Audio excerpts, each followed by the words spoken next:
joining us for our first annual Recognizing Excellence, Honoring Female Veterans Award Ceremony. This is a big deal for our organization. I will say, when we were making a plaque for the award winner, I was almost as excited that Ladies of America was on the plaque. It was like our award, because it's taken a lot for us to grow to get to a point where anyone would even pay attention to what we were actually doing. And we like to think that now we're starting to make a dent and showing people the capacity that we have for change and truly, ultimately, to make improvements in major issues facing our country and, frankly, the world. This weekend, I was watching a film called The Late Quartet, and in the film, an elder musician told a story about an experience he had as a young musician meeting an award-winning composer. After performing for him, the award-winning composer told the young musician he had done an excellent job, even though this musician knew he had not. Many years later, when chance brought the two men together again, the musician asked the composer about the day he had complimented him, and he said it just felt so disingenuous, asking why he had done it. The composer defended his compliments, explaining that he had not been disingenuous, but rather he found that the then young musician had added personal flair and uniqueness to certain scores he truly believed deserved praise. The lesson is that we can measure success by what's missing or by what's here and great. So, while I would have loved for you all to have had silver platters and white gloved servers, it wasn't possible. But that doesn't mean that today isn't extraordinary. We selected the National Press Club because we truly wanted this to be a beautiful afternoon, honoring the valor of the women nominated around the room, and as an offering for all of our nation's female veterans. Consider the boxed lunches, this is a joke I got from a friend in the room, MREs. With a little humor and a little humility. Now we'll begin this afternoon with music by Ms. Rhea Jean Lindsey, who once performed for President Ronald Reagan at the White House and trained and performed with the Boston, Cleveland, and National Symphony Orchestras, all before graduating from high school. Rhea Jean has performed internationally, including at the annual state dinner in Lima, Peru, and performed for Vice President Biden at the inauguration festivities in January of this year at the Kennedy Center. Furthermore, and I didn't know this, she is the daughter of a U.S. Army captain who served in the Vietnam War. Please help me in offering a warm welcome for Rhea Jean Lindsey.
Please rise for the national anthem.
invite Twyla Garrett up to lead us in the Pledge of Allegiance.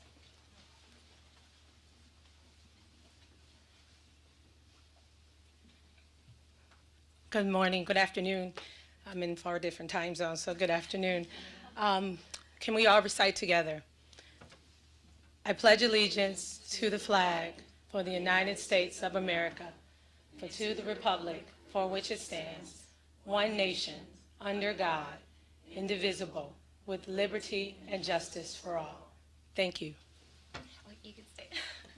I'm actually going to bring her back up because we are going to begin our panel. They'll continue disseminating lunches if they haven't completed that already. But Twyla is a mentor to me and a business owner, very successful business owner and instructor. But she also has she has employed several veterans, and so today we're going to have her really talk about readiness of veterans for employment as part of our panel discussion on aligning military skills with workforce needs. And then I'd also like to invite up Stephanie Gibney, who is actually also one of our nominees for today's award. She is a veteran, obviously, and also a business owner. And she felt particularly strong about education and our veterans utilizing the GI Bill, and if they aren't, why? And also, what did you call the rank? I don't know enough about this, but the ranking system within. Essentially, I think that we have to make sure that while they're in, at some point you make sure that the minimum education requirements for a job in the civilian world, that they're meeting those education requirements. We can't just look at time and grade or sending them to military programs that aren't recognizable in the civilian world. Wonderful. Thank you. And then finally, please help me welcome also Jasmine Booth, who is, I didn't even know this until this week, one of CNN's 2013 heroes. And also founded Final Salute, a veteran as well, who withdrew her name as a nominee in order to serve on the selection committee, which was wonderful. And I was listening to her and I thought, this is exactly why she's been so successful, because she's so giving. She's been so supportive of this particular event. And she said, I've won enough. There's so many people out there, and it sounds like she's bragging, but it was so humble and so wonderful. And I knew that moment, I was like, amazing. So Jasmine, her nonprofit is geared towards female veterans, homeless female veterans, and she's done substantive work in that area. And she's also relatively new to working with Veterans Affairs, right? So with that, I'm actually going to let each of you take a few moments to both introduce yourself, anything that I might have missed, but also what's particularly important to you in regard to aligning military skills with workforce needs. I'll start. Good afternoon, everyone. I'm Dr. Twyla Garrett. I'm a serial entrepreneur in the sense that I own a trucking company, some nightclubs, some restaurants. But my base company is a Homeland Security disaster preparedness firm located here in D.C. I supported the warfighter my entire life. I wasn't in the military. I'm a daughter of an Army personnel person, and so grew up in that environment, but we employ a lot. I used to be the Naval Academy's accountant. I also was the Navy SEALs Deputy Comptroller, and then I opened my business about 13 years ago. So my entire career has been supporting the warfighter, working with the Department of Defense and seeing that mission readiness criticality be present. So I've seen individuals go in, make rank, and I've also seen them come out and be consultants, and now I'm on the other end hiring them as consultants. So The reason I'm here today, and it's dear to me, is because we're right in the midst of doing some hiring. We're right in the midst of launching. I have an office in London, I have an office in San Diego, and we're looking for those best of breeds and best talents. And we've had some, situations where a lot of the military are coming to us, and we just recently won 3 contracts with the VA to train for financial literacy. And we were a little shocked when we won that contract when we came in, and they told us, and literally, they said, everybody you're training has to start at a 6th grade to 8th grade reading level. And I said, but these are individuals that have spent 16, 17 years in military uniforms. And they said, again, everything that you do on this contract has to be at a 6th to 8th grade reading level.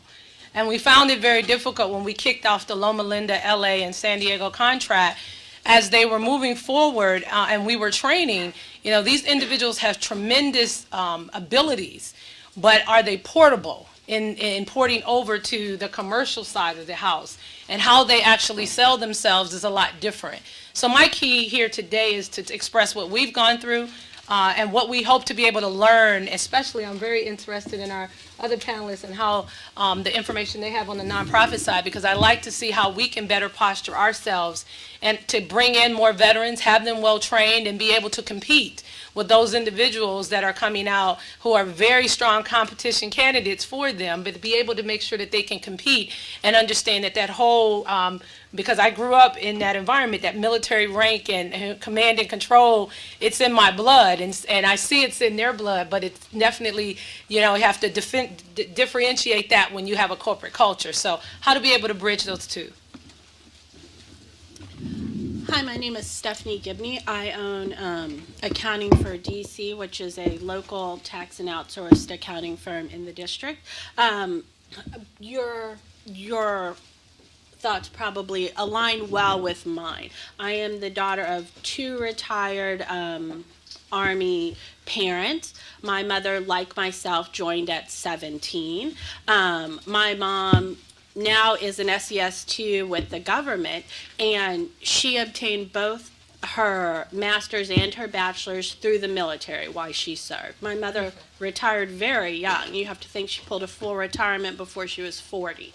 My father, on the other hand, did not utilize he did not obtain a degree while in the military. So when he retired as a meter, and he got a job as a meter reader.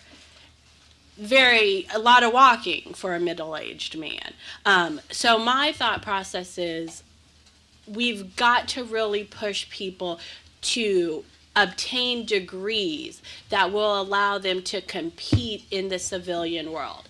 I was in the service, and the entire time my mom said, go to school, leave at least with a 2-year degree, and I did not. So when I left after my first enlistment, I got a job at McDonald's and went to the local tech school. So education while you're in is a huge thing that we need to be stressing for the enlisted personnel. Good afternoon. I am Jazz Booth. I am a 13-year Army veteran. I am also the wife of a former combat Marine, and I just attended my oldest son's graduation from Air Force Basic Training this weekend. So service is a tradition in my family. I also have a 3-year-old, so maybe he likes water, so maybe he'll do the Navy when he grows up, then we'll have all of the services accounted for. So a little bit more about me. In 2005, I was a single mother. I was headed to Iraq. I had just relocated to New Orleans for 4 months after being in St. Louis. In August, I lost everything to Hurricane Katrina. And the very next month, I got diagnosed with an aggressive head, neck, and throat cancer. And so since I was a reservist, my cancer did get a remission after 6 months at treatment at Brooke Army Medical Center in Lackland Air Force Base. But because I was a reservist, and what most people don't realize, even though you deploy with your active component should it go to Iraq and Afghanistan, these other deployments, you don't necessarily have a job or a base to come back to. And so basically the 6 months that I was at Brooke Army Medical Center, that was my home address. because there was nothing to go back to in New Orleans. And at that particular time, once I'm getting ready to get discharged from the hospital, is when I realized the lack of supportive services for women veterans, and especially those with children. On the opposite side, there were thousands of hundreds of transitional housing facilities for male veterans, thousands of programs that assisted them with getting back on their feet from an employment perspective, anything under the sun that you could think of. But at that particular moment is when I recognized that America had forgotten about the women who had also fought, bled, and died alongside their brothers. And so once I was able to get myself back on my feet, I decided to found an organization that can help other women veterans that may have fell in my position to get back in their feet as well. And since opening up our first home in 2011, we have 3 homes since then and have assisted 150 women veterans and their children. And I am very proud of this because we have done all of this without any federal or state funding. It's come basically from the American people stepping up and finally paying women veterans with their proper respects. From an employment perspective, joblessness does lead to homelessness. And what I found is, although there are programs that are now accepting women and male veterans, from an employment perspective, it's across the board that the help is needed. But the programs are not also realizing that half of our population as women veterans are single mothers. So while they're in fact trying to meet the needs of the women, they are not meeting the needs of the children. So although you may be able to get these jobs, if you have no one to help you with your children, if you don't have anywhere to stay, it kind of compounds the problem. So once we're looking at helping veterans from a perspective, we need to look at a total community perspective of what can we do to help them while they're getting their job training, while they're doing their resume writing, what can we do to also help them take care of their children, so in its totality, all of their needs are being met. Wonderful. Because we're in Washington, D.C., obviously we have the opportunity to impact policy. And Tanya the White House has done a lot of work on aligning military skills with workforce needs. And the 4 areas I found very interesting were truck driving, technology, education, teaching, and medic. One of our sponsors for today, Pepsi, actually employs the largest number of veterans across the country. I'm just curious, knowing that as business owners and nonprofit founders, how do you maneuver into that, and do you have ideas as business owners on how to offer what you can as far as employment to veterans in thinking about it and aligning those 4 categories, if that makes sense? Well, I can start that conversation. I do own a trucking company too, so it's kind of weird. And I think we had this conversation about trucking and the loneliness being on the road and have to be prepared for that. And does not necessarily have been a good match for the veterans that we've hired in that position. But what we do at IME is that we recognize, because we're in the defense space, we know that the people who know our jobs best are those individuals coming right out of uniform. And so I do a lot of recruiting, and my staff does a lot of recruiting while you're in that uniform. We want to see that demeanor, we want to see what you're doing, we want to see how you're interacting, and we also want to see the educational level that you bring to the table. So we try to put together a program where we actively seek out veterans right at the beginning. When we're looking for opportunities, we want to make sure that we bring in people. I mean, we play White House exercises. We just did a cybersecurity exercise. We took down a national grid, things of that nature. Well, we want the people who play in that space, the NSA folks, the military comms folks that are in that space. So we actively have to put out a call for recruitment. When we do that, we also have to make sure we balance our need for personnel with our company culture and our values, because this has to align.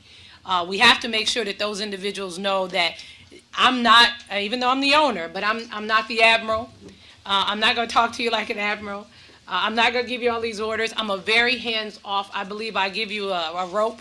I give you a long rope. And if you're going to hang yourself, you're going to hang yourself. I mean, because I believe at the expertise and the boutiqueness of our company, you have to bring it. And we want them to bring it at a very high level.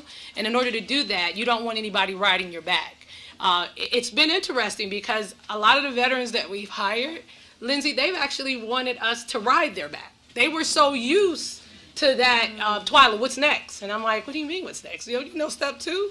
And they're like, yeah, but you got to tell me. No, and it's one of those things where you have to flex. And I say this because if I wasn't a person that had supported the warfighter for 9.5 years prior to opening my business, I wouldn't have known how to make that adjustment. I supported admirals. I supported generals. I worked at the White House. I was the I-Tree strategic planner too for a couple of months, or about almost a year, for Bill Clinton. So I knew that whole command and control and the respect. And if I didn't have that, I think I would be kind of lost with some of the military personnel that I bring in, because we bring in a lot of individuals that are very high ranking. And so it comes with that comes some challenges, because it's like, who's in charge? Don't you know where I used to work and who I work for? And so you have to kind of balance those things. And I think it's funny that this conversation is about women, because my problems that I've normally encountered are with the officers that are non-female. The women that we've actually put in place, they bring a different camaraderie of working together. And I think it just has to do a little bit more with that maternal instinct of being a partner in a team and working as a team. And I'd be I would be remiss if I didn't say this. Sometimes it's very challenging dealing with the senior male officers, because I look like their daughter. I've been told that. You're like my kid. And I'm like, but I'm your boss, and I sign your check. So you kind of have to do a lot of finagling. So with us, we put a solid program in place that we hope is a repeatable model. It's all about making sure you can get out and get your message across. It is a different world being a consultant versus being in boots and uniform, and it's a different world. So a lot of the times what we've asked a couple of the people that we've went out to ask to come to work with IME, we've asked them to take about a 2-week holiday on the government and actually come and intern with us. And that's helped, because I think they have to see what we do in a different light. It was very challenging one time when we hired an officer and he didn't have a suit. Everything was military attire. And we were like, well, where's your suit? And he's like, I don't have one. And I'm like, you can afford a suit. I know you. He's like, right, but I've never had to wear one. And then he showed up with the suit and he forgot to tie. And it was like, okay, so you got most of it right. But it was one of those things where, you have to realize they're going through a transition. It's got to be scary for them coming into our world. And just like for my non-military folks, it's scary to see an admiral or a general walk in, because everybody tense up like, Twyla, what is he going to tell us? And I'm like, well, he's just an average person. He's an average guy. He's part of the team.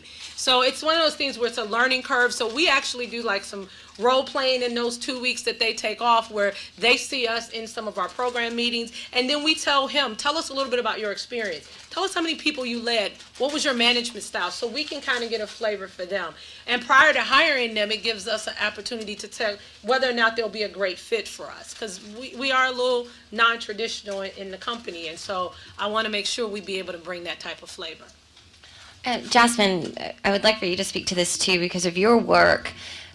As you mentioned, it's not just homelessness, it's joblessness that leads to homelessness oftentimes. And what, if anything, is Final Salute or any of your external work, what are you doing to sort of tackle that? Is there training? Is there education?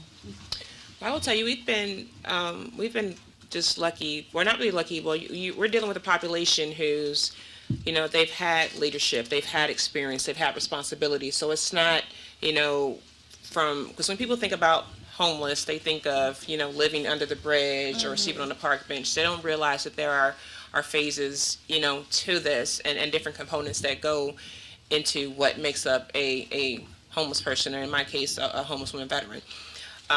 But these women still have great skills. They're very remarkable. They're not on their last leg. And so, all of them that have come into our program have been able to get a job and get very good jobs, because we have helped them in facilitating to meet their needs and their individual goals.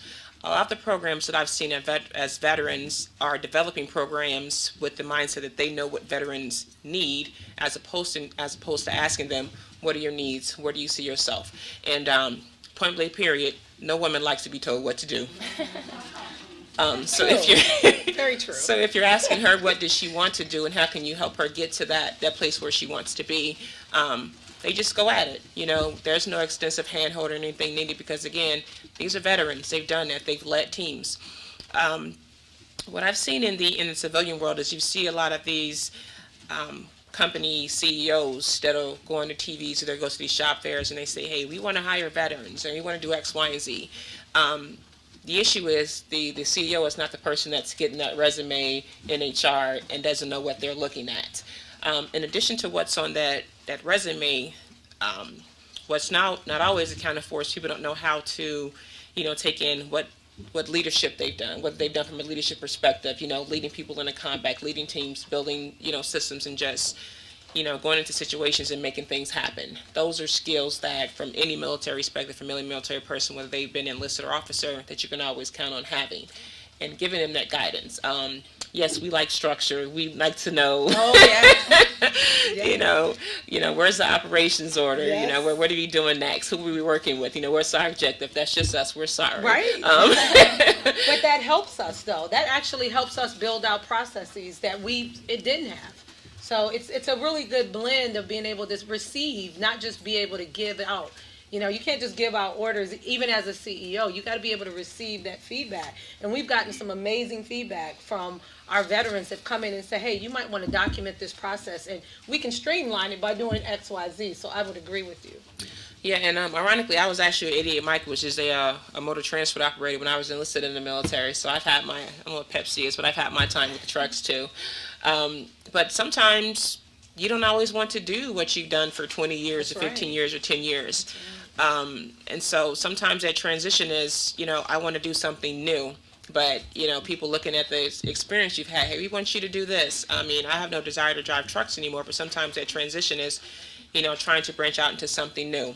I tell people that, we were civilians before we joined the military, so we're not, just a bunch of wild animals that are unleashed upon America. We don't know what to do. But the hardest part of transitioning is in the military, you were just part of a team. When you had a problem, you had someone on your right and your left, you had someone above you can go to.